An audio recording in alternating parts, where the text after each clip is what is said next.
जय हिंद साथियों, जैसे कि हम पुनः उपस्थित हैं ऑनलाइनर एस चंद्र के किताब के साथ, जो परीक्षा की दृष्टिकोण से काफ़ी हेल्पफुल माना जाता है और हेल्पफुल है भी। तो चलिए हम आइए आज 3-4 टॉपिक देख लेते हैं ऑनलाइनर फर्म में, और बहुत ही अच्छे लेवल के प्रश्न होंगे। तो हमारे साथ लगातार जुड़े रहिएगा, यही कहेंगे। चैनल सब्सक्राइब नहीं किए हैं तो चैनल को सब्सक्राइब जरूर कीजिएगा और शेयर भी ज़रूर कीजिएगा। बेल आइकन को प्रेस जरूर कीजिएगा, ताकि जो भी आपके एग्ज़ाम ओरिएंटेशन से क्वेश्चन बने या उसकी रणनीति बने या उससे संबंधित तमाम जानकारियाँ दूँ तो आप तक पहुँचता रहे। चलिए फटाफट देखते हैं। महाजनपद काल में चलेंगे। पाली ग्रंथ में गांव के मुखिया को क्या कहा जाता था? तो भोजक या ग्राम भोजक। ठीक है। उज्जैन का प्राचीन नाम अवंतिका। नंद वंश का संस्थापक महापद्म नंद। प्राचीन भारत में पहले विदेशी आक्रमण किनके द्वारा किया गया? तो ईरानियों द्वारा। सिकंदर ने भारत पर कब आक्रमण किया? तो 326 ईसा पूर्व। ठीक है, 326 ईसा पूर्व। ठीक है। हर्यक वंश के किस शासक को कुणी कहा जाता है? तो अजातशत्रु को। किस शासक ने गंगा एवं सोन नदी के संगम पर पाटलिपुत्र नामक एक नगर की स्थापना की? तो उदयन। 323 ईस्वी में सिकंदर महान की मृत्यु कहाँ हुई? तो बेबीलोन में। ठीक है। सिकंदर महान एवं पोरस या पूर्व की सेनाओं किस नदी के आमने सामने वाले तट पर पड़ाव डाला हुआ था? तो झेलम नदी के तट पर। ठीक है। किस प्रकार का मृदभांड पाटरी भारत में द्वितीय नगरीकरण शहरीकरण के प्रारंभ का प्रतीक माना जाता है? तो उत्तरी काल पालिष्कृत बर्तन। ठीक है। मगध की प्रथम राजधानी कौन थी? तो गिरिब्रिज राजगिरी। ठीक है। चलिए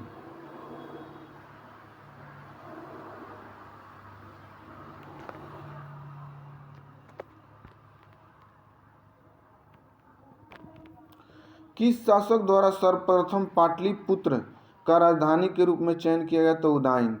16 महाजनपदों की सूची उपलब्ध है अंगुत्तर निकाय में। मगध का कौन सा राजा सिकंदर महान का समकालीन था? तो घनानंद। ठीक है।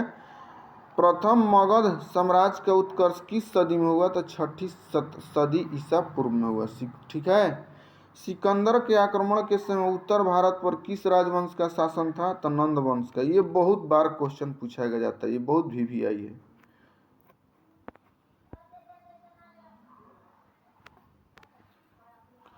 ईसा पूर्व 6ठी शताब्दी में प्रारंभ में भारत का सर्वाधिक शक्तिशाली नगर राज्य था मगध। नंद वंश का अंतिम सम्राट कौन था? तो घनानंद। भारत में सिक्कों या मुद्रों का प्रचलन कब हुआ? तो 600 ईसा पूर्व में। ठीक है।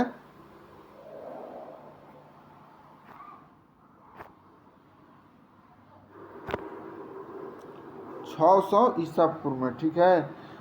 अभिलेखीय साक्ष्य से प्रकट होता है कि नंद राजा के आदेश से एक नहर खोदी गई थी।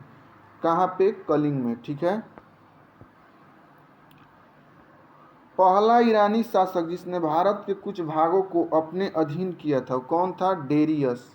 मगध के किस प्रारंभिक शासक ने राज्यारोहण के लिए अपने पिता की हत्या एवं इसी कारणवश अपने पुत्र द्वारा मारा गया? अजातशत्रु। किस शासक ने अवंती को जीतकर मगध का हिस्सा बना दिया? था शिशुनाग। कौन सा बौद्ध ग्रंथ 16 महाजनपदों का उल्लेख करता है? तो इसके ऊपर जस्ट बताएं, अंगुत्तर निकाय।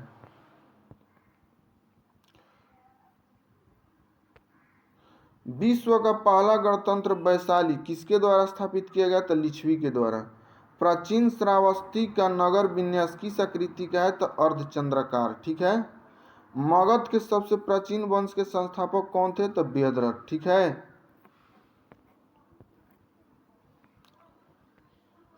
कली ग्रंथों में गांव के मुखिया को क्या कहा गया है? तो भोजक। गृहपति का अर्थ क्या होता है? धनी व्यक्ति। क्या? धनी व्यक्ति। याद रखेंगे इसको अच्छे से। अब यहाँ है आपका जैन संगीति है। तो प्रथम जैन संगीति चंद्रगुप्त मौर्य के समय। ठीक है। और द्वितीय जैन संगीति जो है 512 ईसा पूर्व यानी 6ठी शताब्दी में। ठीक है, ये जो है पहला जैन संगीति जो है कहाँ हुआ था, तो पाटलिपुत्र में हुआ था। कहाँ? पाटलिपुत्र में। द्वितीय जैन संगीति जो है वो 512 ईस्वी में कहाँ हुआ था? बलाभी गुजरात। कहाँ? बलाभी गुजरात में हुआ था। ठीक है, प्रथम जैन संगीति का यहाँ देखिए डेट दिया हुआ है नहीं, लेकिन आप जान लीजिए प्रथम जैन संगीति जो है ये कब हुआ था? 300 ईसा पूर्व। 300 ईसा पूर्व। ठीक है, ईसा पूर्व। ठीक है, ठीक है। और द्वितीय तो समझ गए 512 ईसा पूर्व। पहला बलाभी पटना में हुआ था, दूसरा बलाभी में।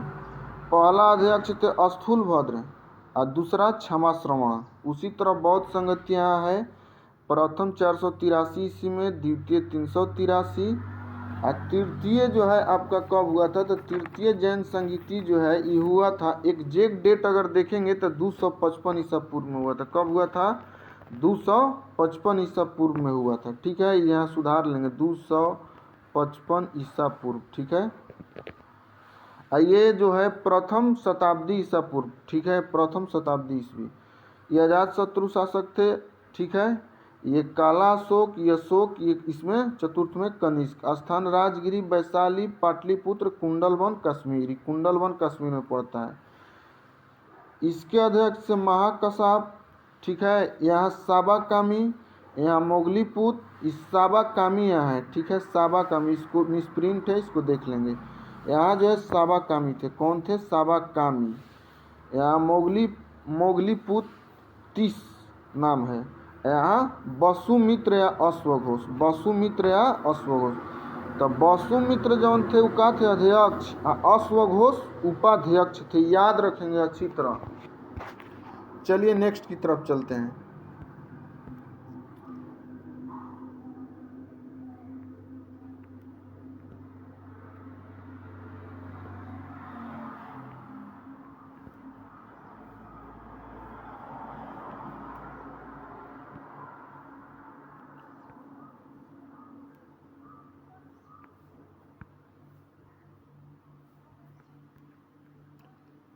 अब देखिए महाजनपद के बारे में जान लेते हैं, क्योंकि ये बहुत इंपॉर्टेंट है, हर परीक्षा में पूछा जाता है। जैसे पूछ देगा मगध की राजधानी कहाँ थी, तो राजगिरी या राजगिर। इसका क्षेत्र कहाँ था? राजगिरी को गिरी ब्रिज के नाम से जाना जाता था। ठीक है, पटना गया बिहार, इसका क्षेत्र यहाँ लिखा हुआ है का? पटना गया बिहार। ऐसे पूछता है, आधुनिक नाम पूछता है। ठीक है, अंग महाजनपद की राजधानी कहाँ थी? तो चंपा, आधुनिक भागलपुर। ठीक है, आधुनिक बिहार के भागलपुर और मुंगेर जिले। ठीक है, याद रखेंगे ऐसे। काशी, वाराणसी या बनारस, ये तो याद हो गया, उत्तर प्रदेश। चौथा बज्जी, वैशाली, विंध्या और मिथिला। ठीक है, बज्जी महाजनपद की राजधानी कहाँ थी? तो वैशाली, विंध्य, मिथिला। अब इसका क्षेत्र आधुनिक पड़ता है कहाँ कहाँ? तो ये पड़ता है आपका देखिए मुजफ्फरपुर और दरभंगा बिहार। ठीक है, पांचवा कोसल, कोसल की राजधानी श्रावस्ती, आधुनिक उत्तर प्रदेश के साकेत, अयोध्या एवं श्रावस्ती, फैजाबाद, उत्तर प्रदेश। कुरु महाजनपद की राजधानी इंद्रप्रस्थ, यमुना के किनारे इंद्रप्रस्थ एवं हस्तिनापुर के आसपास के क्षेत्र, दिल्ली, मेरठ, उत्तर प्रदेश, हरियाणा। ठीक है, चेदी महाजनपद की राजधानी तो शक्तिमती, बुंदेलखंड और उसके आसपास के भाग, उत्तर प्रदेश। ठीक है, मल महाजनपद की राजधानी कुशीनगर एवं पावा, देवरिया, गोरखपुर का क्षेत्र, उत्तर प्रदेश। अस्मक महाजनपद की राजधानी पोटल या पोतन। ठीक है, ये दक्षिण भारत का मात्र एक महाजनपद था। ये बहुत वीवीआई है, इसको याद रखेंगे, अस्मक। ठीक है, ये दक्षिण भारत का एक मात्र महाजनपद था, पोतन या पोतली। गोदावरी नदी के तट पर, यहाँ लिखा भी है कि दक्षिण भारत का एकमात्र महाजनपद। यहाँ देखिए लिखा भी लिखा है दक्षिण भारत का एकमात्र महाजनपद। वत्स महाजनपद की राजधानी कौशाम्बी, प्रयागराज, इलाहाबाद के आसपास। पंचाल महाजनपद की राजधानी अहिछत्र या कंपील, रुहेलखंड के आसपास, बरेली, बदायूं, फर्रुखाबाद, उत्तर प्रदेश। मत्स्य के विराटनगर, तो विराटनगर कहाँ पड़ता है? जयपुर। याद रखेंगे जरूर, आधुनिक नाम से पूछा जाता है। राजस्थान के अलवर, भरतपुर एवं जयपुर के आसपास का क्षेत्र। अवंती की राजधानी, तो अवंती की राजधानी उज्जैन या महिषमता, मालवा के आसपास का क्षेत्र, मध्य प्रदेश। गांधार की राजधानी तक्षशिला एवं पुष्कलावती, ठीक है। गांधार की राजधानी तक्षशिला एवं पुष्कलावती, ठीक है। अब उसके बाद आता है आपका गांधार, जो ही बताएं तक्षशिला या पुष्कलावती, यानी आधुनिक अफगानिस्तान का पूर्वी भाग, या रावलपिंडी एवं पेशावर या पाकिस्तान। सुरसेन, मथुरा, उत्तर प्रदेश। कंबोज, कंबोज का जो है राजधानी हाटक, हाटक जो है राजपुर, राजपुर लिखा है ना, लेकिन कंबोज का राजधानी आप याद रखेंगे क्या, हाटक, हाटक। हाटक जो है पड़ता है आपका कहाँ, रोजरी एवं हाजरा का आसपास का क्षेत्र, रावलपिंडी एवं पेशावर। तो ये कहीं ना कहीं परीक्षा के दृष्टिकोण से बहुत ही इम्पोर्टेंट है, तो इसलिए आप इसको याद रखेंगे, ठीक है।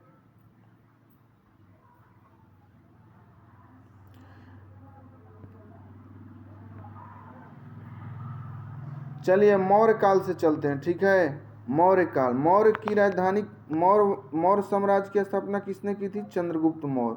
मौर्य साम्राज्य में प्रचलित मुद्रा का नाम क्या था, पौंड। अशोक का उत्तराधिकारी कौन था, कुणाल। मुद्रा राक्षस के लेखक कौन है, विशाखादत्त। वह व्यक्ति कौन है जिसका नाम देवानाम प्रियदर्शी था, तो सम्राट अशोक। कौटिल्य चाणक्य किसका प्रधानमंत्री था, चंद्रगुप्त मौर्य का, ठीक है। कलिंग विजय के उपरांत अशोक महान ने किस धर्म को अंगीकार किया था, तो बौद्ध धर्म, ठीक है। चंद्रगुप्त के शासन विस्तार में किसने मुख्य रूप से मदद की थी, तो चाणक्य ने, ठीक है। सांची किस कला व मूर्ति कला का निरूपण करता है, तो बौद्ध। सम्राट अशोक की वह पत्नी कौन थी जिसने उसको प्रभावित किया था, कारुवाकी, कारुवाकी, ठीक है। अशोक ने अपने सभी अभिलेखों में एकरूपता से किस प्रकृति का प्रयोग किया है, मगध का, ठीक है। बिंदुसार ने विद्रोहियों को कुचलने के लिए अशोक को कहाँ भेजा था, तो तक्षशिला। मेगास्थनीज ने भारतीय समाज को कितने श्रेणियों में बांटा है, तो 7 श्रेणियों में। कौटिल्य के अर्थशास्त्र में किस पहलू पर प्रकाश डाला गया था, राजनीति पे, ठीक है।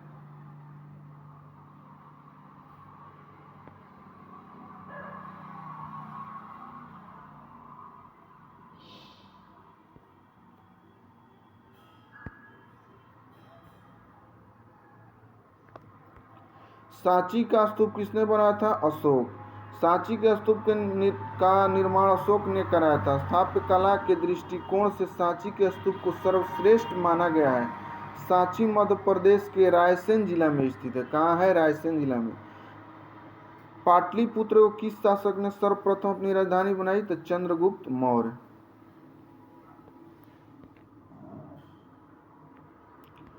पाटलिपुत्र में स्थित चंद्रगुप्त का महल मुख्यतः बना है लकड़ी का। बराबर, गया जिला कहाँ पड़ता है, बराबर की गुफा कहाँ पड़ता है, गया जिला में। का उपयोग किसने आश्रय गृह के रूप में किया, आजीविकों ने।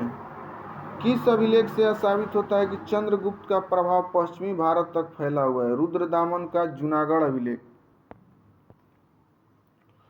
केवल वह स्तंभ जिसमें अशोक ने स्वयं को मगध का सम्राट बताया था, भाब्रू स्तंभ। अर्थशास्त्र के लेख समकालीन था चंद्रगुप्त का। नंद वंश के पश्चात मगध पर किस राजवंश का शासन आया, तो मौर्य का। मौर्य काल में शिक्षा का सर्वाधिक प्रसिद्ध केंद्र था तक्षशिला, ठीक है। इंडिका की पुस्तक का नाम क्या, मेगास्थनीज की पुस्तक का नाम क्या है, इंडिका। जिसके ग्रंथ में चंद्रगुप्त मौर्य का विशिष्ट रूप से वर्णन हुआ है वह है विशाखादत्त। वह स्रोत जिसमें पाटलिपुत्र के शासन का वर्णन उपलब्ध है, तो इंडिका, ठीक है।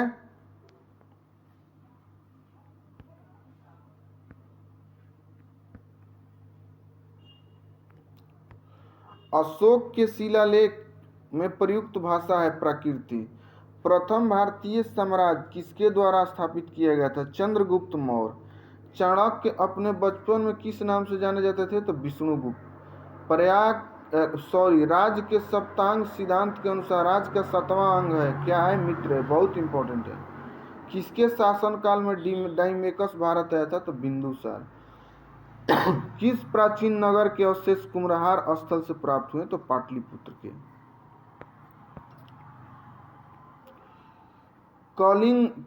कुलिंदा बाग प्राचीन स्थान था पाटलिपुत्र का। किसने सहिष्णुता, उदारता और करुणा के त्रिविध आधार पर राज धर्म की स्थापना की, अशोक। अशोक ने बौद्ध होते हुए भी हिंदू धर्म में आस्था नहीं छोड़ी, इसका प्रमाण है देवानाम प्रिय की उपाधि। अशोक के शिलालेख को पढ़ने वाला प्रथम अंग्रेज कौन था, जेम्स प्रिंसेप। सर्वप्रथम अशोक के शिलालेख को पढ़ने का श्रेय अंग्रेज विद्वान जेम्स प्रिंसेप को है। उन्होंने 1837 में अशोक के लेख को ब्राह्मी लिपि का उद्वाचन किया। केवल वह स्तंभ जिसमें अशोक ने स्वयं को मगध का सम्राट बताया है, भाबरू। मौर्य काल में शिक्षा का सर्वाधिक प्रसिद्ध केंद्र बता दिए, तक्षशिला। अंतिम मौर्य सम्राट बृहद्रथ। उत्तराखंड में अशोक का एक शिलालेख स्थित है, कौन सा, तो कालसी। सांची का स्तूप किसने बनाया, तो अशोक ने। प्राचीन भारत का वह प्रसिद्ध शासक जिसने अपने जीवन के अंतिम दिनों में जैन धर्म को अपनाया था, तो चंद्रगुप्त मौर्य। कलिंग युद्ध की विजय तथा क्षत्रियों का वर्णन अशोक के किस शिलालेख में है, तो 13वें शिलालेख। प्रसिद्ध यूनानी राजदूत मेगास्थनीज भारत में किसके दरबार में आए थे, चंद्रगुप्त मौर्य के दरबार में। चंद्रगुप्त मौर्य ने सिलिकस को कब पराजित किया, 305 ईस्वी में। भारतीय लिखने की कला नहीं जानते, यह किसकी उक्ति है, तो मेगास्थनीज की। मौर्य काल में गुप्तचर को क्या कहा जाता था, तो गुड़ पुरुष। अशोक का समकालीन तुरमय कहाँ का राजा था, तो मिस्र का। किस ग्रंथ में शूद्रों के लिए आर्य शब्द का प्रयोग हुआ है, तो अर्थशास्त्र में। कौटिल्य द्वारा रचित अर्थशास्त्र कितने अधिकरणों में विभाजित है, तो 15। अशोक ने 261 ईसा पूर्व में कलिंग को जीतने के बाद क्या किया, भारी रक्तपात देकर युद्ध की नीति को सदा के लिए त्याग दिया। याद इंपॉर्टेंट।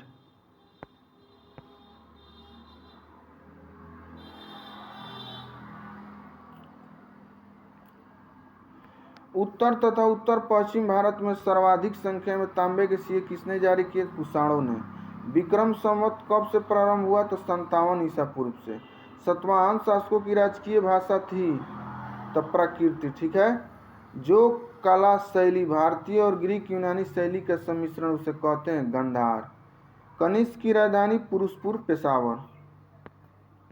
यहाँ लिखा हुआ है पुरुषपुर किसका दूसरा नाम है, पेशावर, याद रखेंगे। चरक किसके राज चिकित्सक थे, तो कनिष्क के।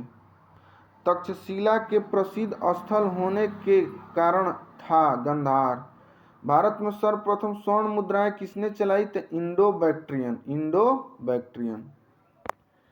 किस संग्रहालय में कुषाणकालीन मूर्तियों का संग्रह अधिक मात्रा में है, मथुरा संग्रहालय। किस वंश के शासक ने ब्राह्मणों एवं बौद्ध भिक्षुओं को कर मुक्त भूमि या गांव भूमि अनुदान देने की प्रथा आरंभ किया था, तो सतवाहन। कौन, सतवाहन। भारतीय रंगमंच में यवनिका पर्दे का शुभारंभ किसके द्वारा किया गया, तो यूनानियों द्वारा। भारतीयों के महान रेशम मार्ग किसने आरंभ किया, तो कनिष्क। शक संवत का प्रारंभ किस सम्राट के शासनकाल में हुआ, तो 78 ईसा पूर्व में कनिष्क। तक्षशिला विश्वविद्यालय स्थित था भारत में। वर्तमान में तक्षशिला पाकिस्तान के रावलपिंडी जिले में स्थित है। प्राचीन काल में शिक्षा का प्रमुख केंद्र था। चाणक्य, चरक आदि ने यहीं से शिक्षा प्राप्त की है। प्राचीन काल में कलिंग का महान शासक कौन था, तो खारवेल। बुद्ध का किसके सिक्कों पर अंकन है, तो कनिष्क के। योधे सिक्कों पर किस देवता का अंकन है, तो कार्तिकेय का। कनिष्क के सारनाथ बौद्ध प्रतिमा अभिलेख की तिथि है, 81 ईस्वी सन। अश्वघोष किसका समकालीन था, कनिष्क का। बाल विवाह की प्रथा प्रारंभ हुई थी कुषाण काल में। जो कला शैली भारतीय और यूनानी माने ग्रीक आकृति का सम्मिश्रण है, वही गांधार शैली। सातवाहनों की राजधानी अवस्थित है अमरावती, आंध्र प्रदेश। आंध्र सातवाहन राजाओं की सबसे लंबी सूची किस पुराण में मिलती है? तो मत्स्य। कौन सा? मत्स्य पुराण। पूर्व रोमन शासक जस्टिसियन का सर्वाधिक महत्वपूर्ण योगदान किस क्षेत्र में था? तो विधि के क्षेत्र में। विधि माने कानून के क्षेत्र में। ठीक है, हमारे चैनल के साथ बने रहिएगा।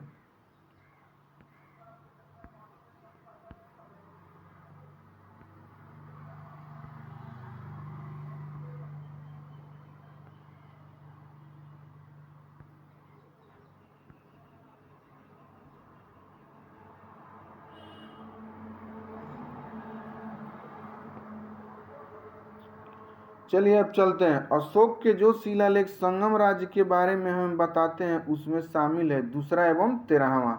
अशोक ने श्रीलंका में बौद्ध धर्म का प्रचार हेतु किसे भेजा था? महेंद्र और संघमित्रा को। अशोक के मानसेहरा पाकिस्तान एवं शहबाजगढ़ी पाकिस्तान से प्राप्त बृहद शिलालेखों में किस भाषा का प्रयोग किया गया है? तो किस भाषा का? खरोष्टी। श्रीनगर की स्थापना किस मौर्य शासक ने की थी? तो अशोक। किस अभिलेख में चंद्रगुप्त मौर्य और अशोक दोनों का उल्लेख किया गया है? तो महाक्षत्रप रुद्रदामन का जूनागढ़ अभिलेख। अब आते हैं मौर्योत्तर काल, जो 185 ईस्वी से 319 ईसा पूर्व तक चला। ठीक है, मौर्योत्तर काल। ठीक है,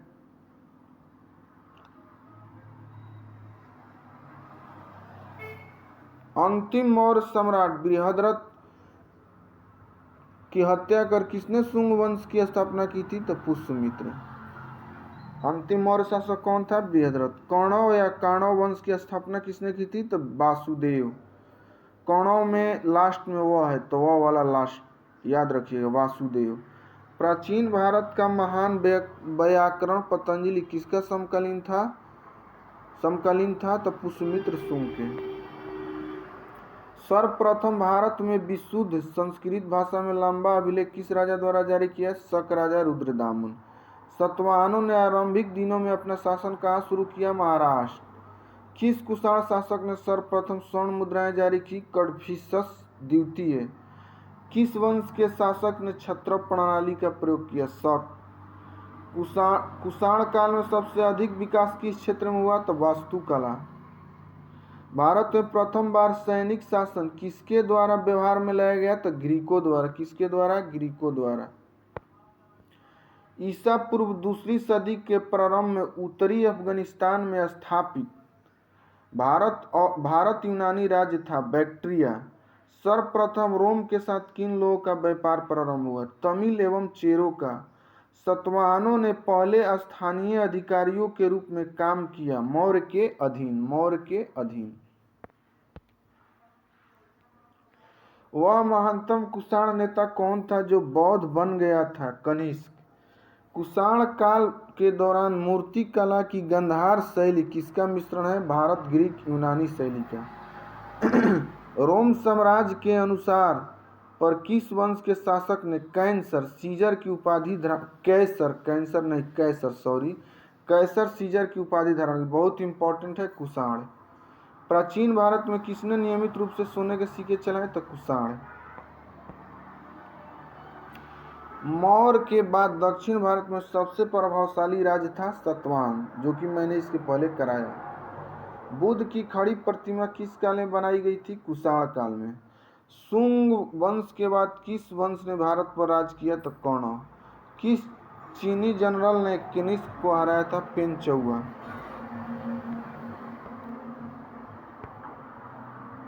चलिए अब थोड़ा सा है, बने रहिए लगातार मेरे साथ। तोल्काप्पियम ग्रंथ संबंधित है व्याकरण और काव्य से। धार्मिक कविताओं का संकलन कुरल किस भाषा में है? तमिल। किस संगम युगीन राज्य के संरक्षण में 3 संगमों का आयोजन किया गया? पांड्य यहाँ है। लाल चेर के नाम से प्रसिद्ध वह चेर शासक कौन था जिसने कणगी पत्तिनी के मंदिर का निर्माण किया था? सेनगुट्टवन। तमिल भाषा के शिल्पाधिकारम और मणिमेखलाई नामक गौरव ग्रंथ किससे संबंधित है? तो हिंदू धर्म। कौन संगम युगीन व्याकरण रचना सर्वाधिक महत्वपूर्ण रचना मानी गई? तोल्काप्पियम।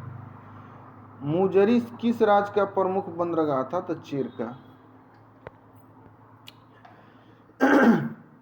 प्राचीन तमिल देवता मुरुगन किस वैदिक देवता के सदृश हैं? तो स्कंद या कार्तिक।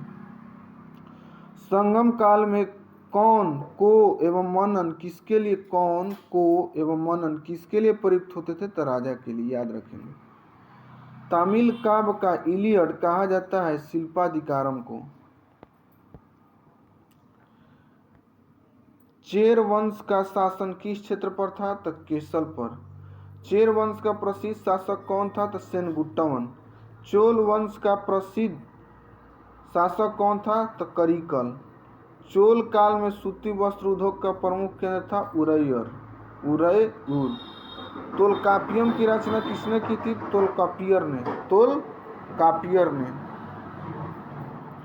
चोल काल में सर्वोच्च न्यायालय को कहा जाता था मनोरम का, मनोरम, याद रखेंगे। पांड्यों की राजधानी थी मदुरई। तमिल का गौरव ग्रंथ जीवक चिंतामणि किससे संबंधित है? जैन धर्म से। संगम किससे संबंधित है? तो विद्वानों से। संगम विद्वानों की बैठक होता था, गोष्ठी। स्ट्राबो के अनुसार संगम युग के किस वंश के शासक ने रोमन सम्राट अगस्टस के दरबार में 20 ईसा पूर्व के लगभग अपना एक दूत भेजा था? तो पांड्य नरेश। तमिल काव्य का ओडिसी किसे कहता है? तो मणिमेखलाई। पूहर या कावेरी पट्टनम की स्थापना किसने की? तो कारिकल। प्राचीनतम तमिल देवता मुरुगन किस वैदिक देवता के सदृश है? तो ये तो बता दिए, कार्तिकेय स्कंद। यहाँ संगम काल का आयोजन। प्रथम संगम जो है मदुरई में, अध्यक्ष थे अगस्त्यार या अगस्त ऋषि। द्वितीय कपाटपुरम स्थान, कपाटपुरम या अलवय, अगस्त्यार अगस्त ऋषि। तृतीय मदुरई, अनक्की इसके अध्यक्ष थे। तो ठीक है दोस्तों, इतना ही रहने देते हैं। तब तक के लिए फिर नेक्स्ट टॉपिक के साथ कल मिलते हैं। वीडियो अच्छा लगे तो चैनल को ज़रूर सब्सक्राइब और लाइक शेयर कीजिए, ताकि वीडियो बनाने में हम और मोटिवेट हो। वीडियो बनाने में मेहनत लगता है, ताकि और मोटिवेट हो, मेहनत आप लोग के लिए नहीं बुझाए। तो चलिए, तब तक के लिए मिलते हैं नेक्स्ट वीडियो में। धन्यवाद।